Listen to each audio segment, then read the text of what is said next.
Hello and welcome back to Beacon Pines, where we are slowly unraveling all these threads.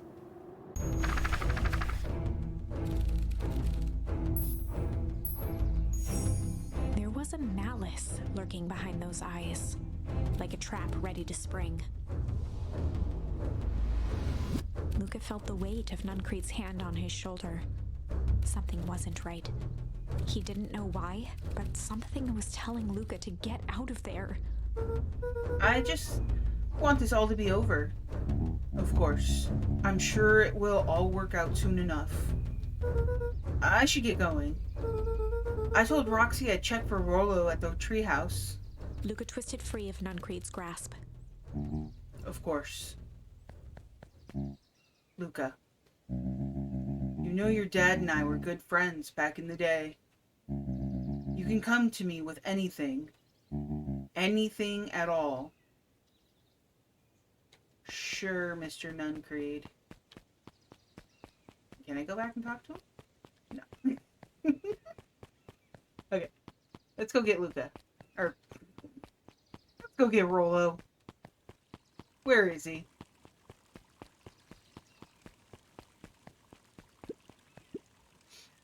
He looked down and muttered in a gruff voice. Mama always told me my problems would look smaller once I grew up. But my problems always seem to grow right along with me. Heavens, I sense big trouble ahead. It's true.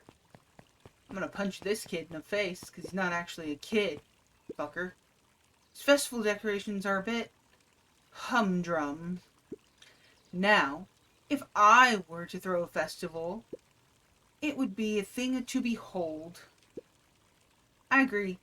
It's all more than a little sad. It's worse than sad. It's boring. What if we did a little something to spice things up? I'm listening. You know that festival sign waiting to be unveiled? Oh my god. You know that festival sign waiting to be unveiled? It'd be a shame if someone... The two scurried off, eagerly formulating a plan.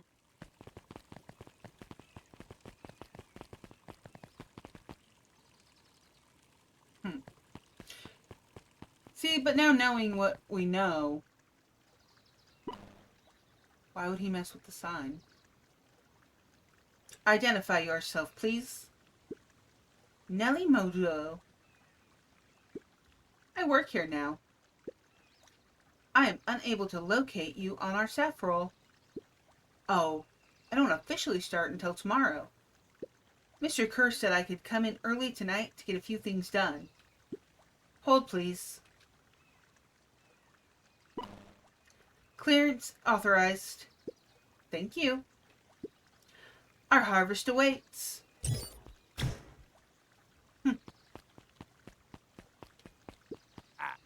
Well, hey, you got a wrench to the noggin sneaking up on a guy like that. Don't scare a man while he's junkin' Sonny. Evening, Jeff.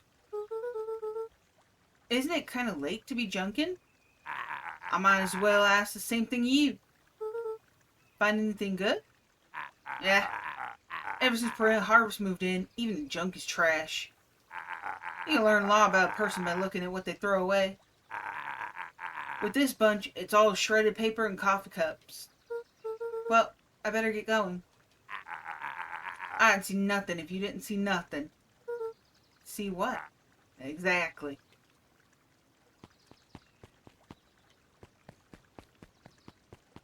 Yeah, shredded paper. What if we...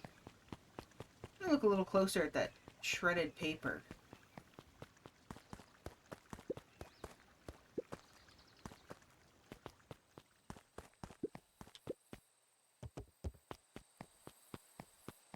Rollo! He aired a long holler into the woods. Rollo!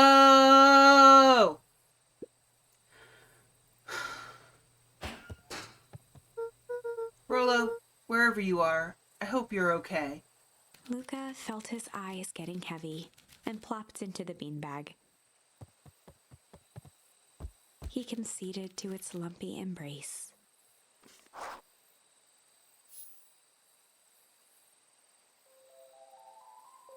Once Rollo actually again, gonna... Luca found himself in a vast black expanse. Excuse you, I was talking. Is Rollo gonna show up? Like, where's my boy? This time, he knew exactly where to go. He took a single confident step forward. The world yeah. flickered and pulsed. He found himself standing in front of the frigid air of a blazing campfire.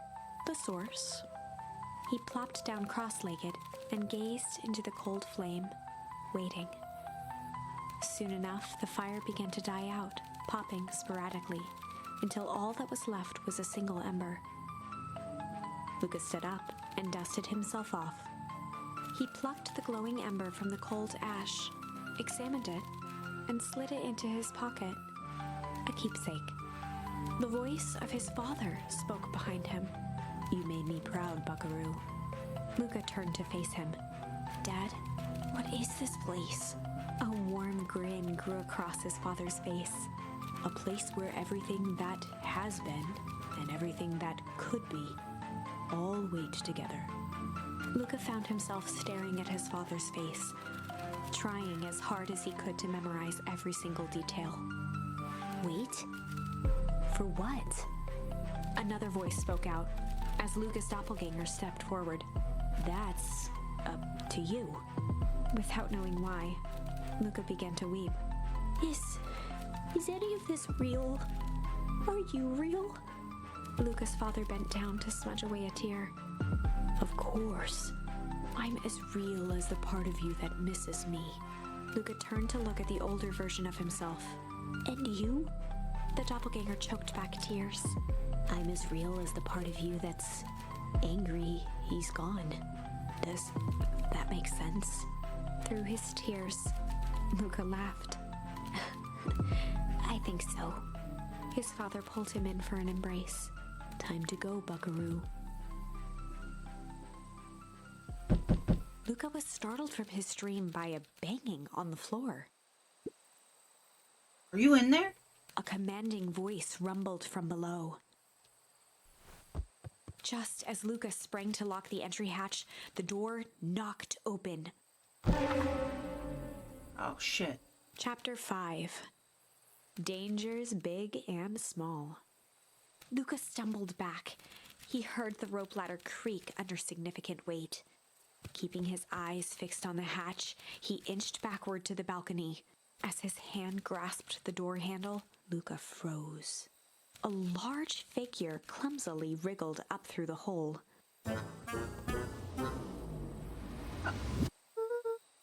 Stop right there. Or I'll... Sheesh.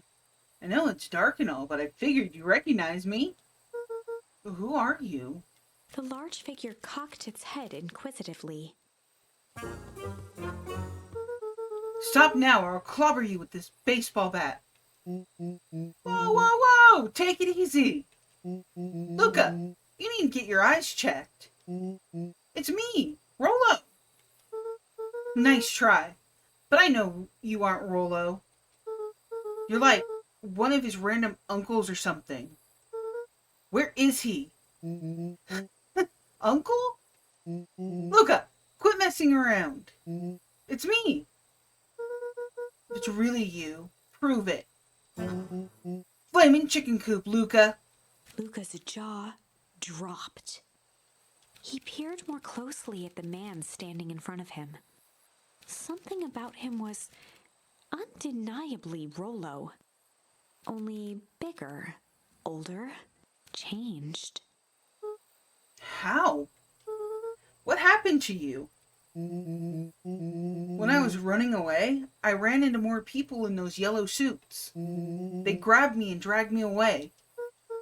What? Where'd they take you? Don't know. They threw a bag over my head. It was cold and smelled like a swimming pool. I think it was an underground lab or something. They made my hands all big. Look. Rollo proudly presented his hands to Luca. Pretty sweet, right? I mean, it wouldn't be my first pick for a superpower. But beggars can't be choosers. Rollo, it wasn't just your hands. My feet, too? Dang, Pa just made me new shoes. Wait, Luca, why are you so small? Luca moved to the side and pointed Rollo to his reflection in the balcony window. What the? His hands shot up to his face.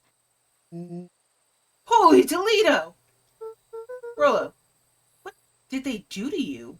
They made me drink some sort of green crud. Ew.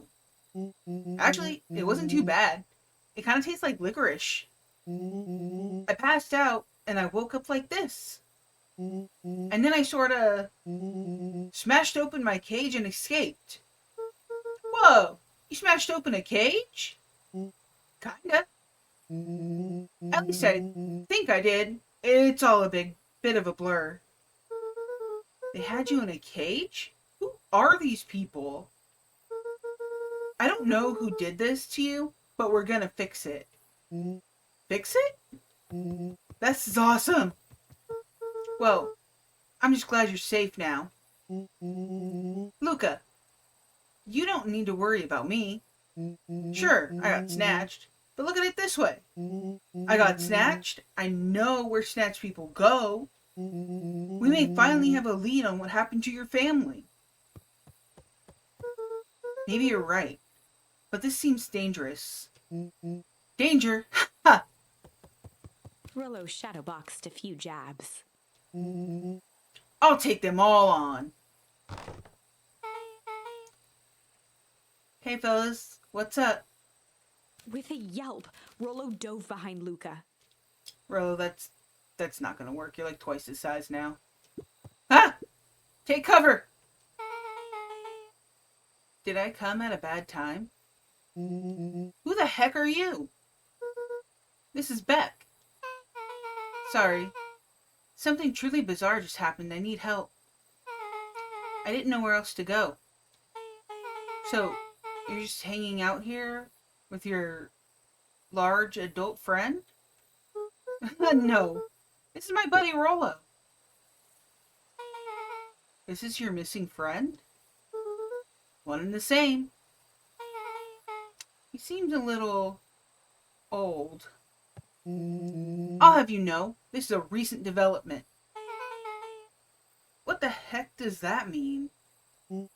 Oh, I'm sorry. You're the one who just showed up out of nowhere. So we'll be asking the questions here. That's fair. How did you find us? Your silly little treehouse? I think you mean our silly little mission control.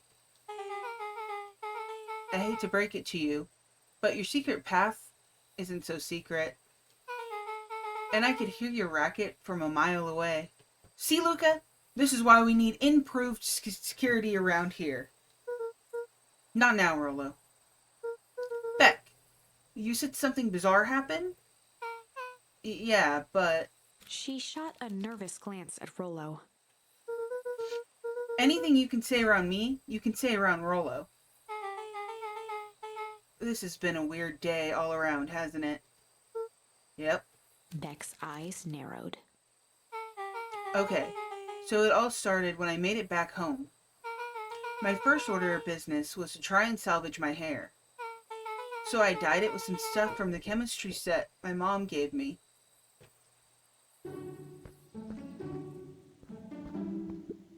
Okay. Just need to play it cool. And hope no one notices. Notices what? Oh, nothing. I was just... Come over here. Let me have a look. Oh, honey, what in the world did you do to your hair? I kind of felt like a change. This is gonna take forever to grow out. You were the one who said that change was a good thing, right? I was talking about your mother's new job. I was talking about us moving. Well, I guess I just took your lesson to heart. Ilona tried to put on a smile. Before I forget, I came up here to tell you that Nellie had to go into work. Tonight, her and Mr. Kerr decided it would be good for her to get some things done before tomorrow. That Kerr guy seems like a grade A creep. Beck! He is. Him and his weird cult of personality. You are not going to ruin this job for Nellie. It means too much to her. Oh, I know exactly how much it means to her. It means enough to her to exile her daughter to this podunk town. This place sucks. The people are weird. You just don't know them yet. It's always cold. We're in the mountains. You'll get used to it. I can't even pick up a single decent radio station on the radio. It's all banjo music and farm reports. You know I grew up in a town not that different from this one. Is that why you're better at talking to plants than people? Okay. So here's what we're gonna do. First of all, you're grounded. What? In the morning, I'll have Nellie come and see what we can do about fixing your hair. You need to look presentable for the festival. But not another peep. She sighed, and after a moment, looked down at Beck sympathetically. I know moving is hard, honey. But that doesn't mean you have to make yourself miserable all the time. Other people seem to have that covered for me. Oh, and if you decide to rebel by dyeing your hair more... She flashed a sly grin and tousled Beck's hair. I'll just shave it off for you. Think of how rebellious you'll look then. Very funny. Thank you. Good night, sweetie. Good night, Mom. Wait. First of all, this town does not suck. Second, you need help because you got grounded? No. I'm sorry you got in trouble. It's my fault your hair got screwed up in the first place. Don't worry about it. I actually kind of like this look. Great. Can we get back to the story now? The next part is the important bit. I have this radio I upgraded with my mom, and I was too angry to sleep. So I tried to dial in something worth listening to.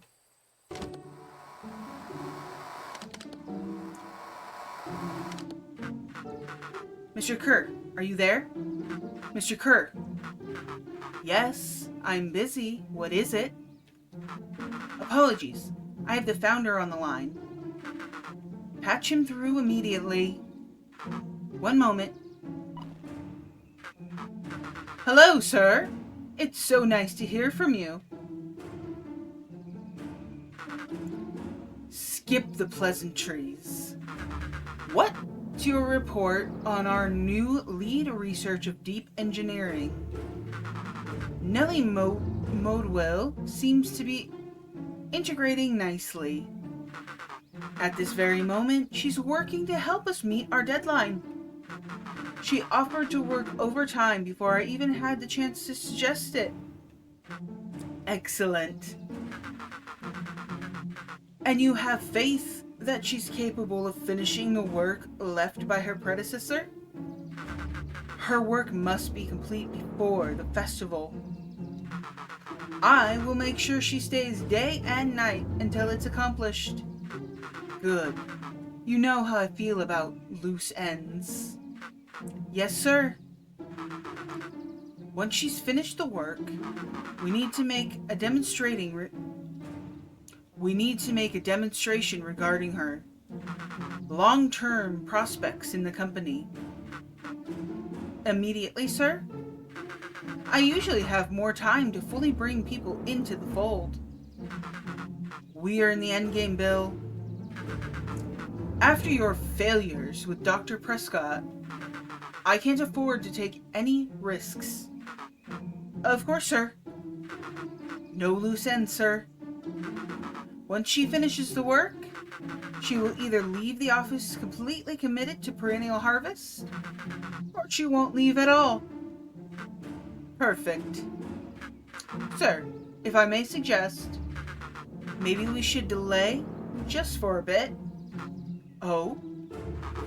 It's just, we seem to be rushing to hit this festival deadline. And rushing into things has caused some issues in the past. I see. Please understand that I just want what's best for you. I'm eternally grateful for all that you've done for me. Bill, I'll make this very clear for you. I brought you in to make things run smoothly, not to have opinions. Of course, sir. Chin up, Bill. You are only a few days away from having everything you ever dreamed of. Yes, sir. Thank you, sir. Whoa. Yeah. Just so we're clear, when they say loose ends, they're talking about murder, right? Like actually killing someone? Capital murder? Luca gave Rollo a quick elbow to the ribs. Who's this founder? I was hoping you guys would know. Nah, as far as we know, Kerr's the top banana at Perennial Harvest. He sounded scared of this founder guy. So we have an even topper banana on the field? What the hell is my mom caught up in? Has she talked about the job much? Not really. She said she was going to come in and continue the work of someone she respected. Luca, do you think that body at the warehouse was the person Beck's mom came to replace? That would make sense. Beck, it seems like Nellie's predecessor got, loose-ended. I'm getting that impression. Okay, so we need to get your mom out of there before the festival happens. That's 2 days away. Won't she just come home after work? The creep on the radio said they were going to hold her there until then. So if she's not coming out, we gotta go in and get her. Beck flicked a large sheet of paper out of her pocket and slammed it on the floor. Maybe this will help. You have blueprints? Well, it's really just a welcome mat. From my mom's PH orientation day. But it shows the layout. Sure looks like blueprints to me. Look, here's the reception area. There's a big room marked Founder's Office. It even has the exits marked. Guys. We have a deadline. We have an objective. We have blueprints. You realize what this is, right? Rollo started to wiggle with excitement. I think we're heisting. This is officially a heist. Chapter 6.